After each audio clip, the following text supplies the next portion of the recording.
ഇന്ന് പൊന്നുവിൻ്റെ നാൽപ്പുളിയനും കൂടാതെ സാറിൻ്റെ മുടി കളിച്ചിലും അതുകൊണ്ട് തന്നെ രാവിലെ തന്നെ പൊന്നിൻ്റെ കുളിയും കാര്യങ്ങളൊക്കെ കഴിഞ്ഞിട്ട് നിറയെ കായ്ഫലുള്ളൊരു തെങ്ങും കണ്ട് ഒരു ആണിനെയും കണ്ട് അതുപോലെ തന്നെ ശർക്കരയും കൊപ്പരയൊക്കെ തിന്നിട്ട് അകത്തേക്ക് കയറണേ.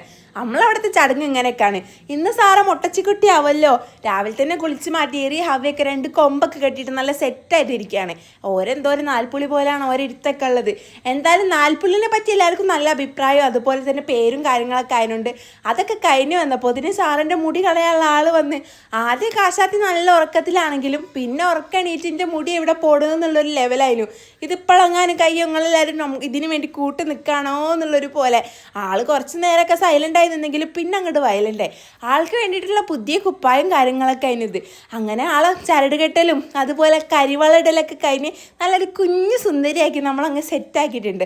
പൊന്നും എല്ലാവരും നല്ല അടിപൊളിയായിട്ട് മാറ്റി ഒരുങ്ങി. പിന്നെ നല്ല ഫുഡൊക്കെ കഴിച്ചു, ബിരിയാണി അതിനും. പിന്നെ അവിടെ നിന്ന് പൊന്നിൻ്റെ ആർന്ന ആൾക്കാരൊക്കെ വന്നപ്പോൾ ഓര് കൊണ്ടുവന്ന ഡ്രസ്സും അതുപോലെ കരിവളൊക്കെ വാങ്ങി. വൈകുന്നേരമായപ്പോൾ പിന്നെ നമ്മളെ വീട്ടിൽ എപ്പോഴുള്ള പരിപാടി തന്നെ. അപ്പം അത്ര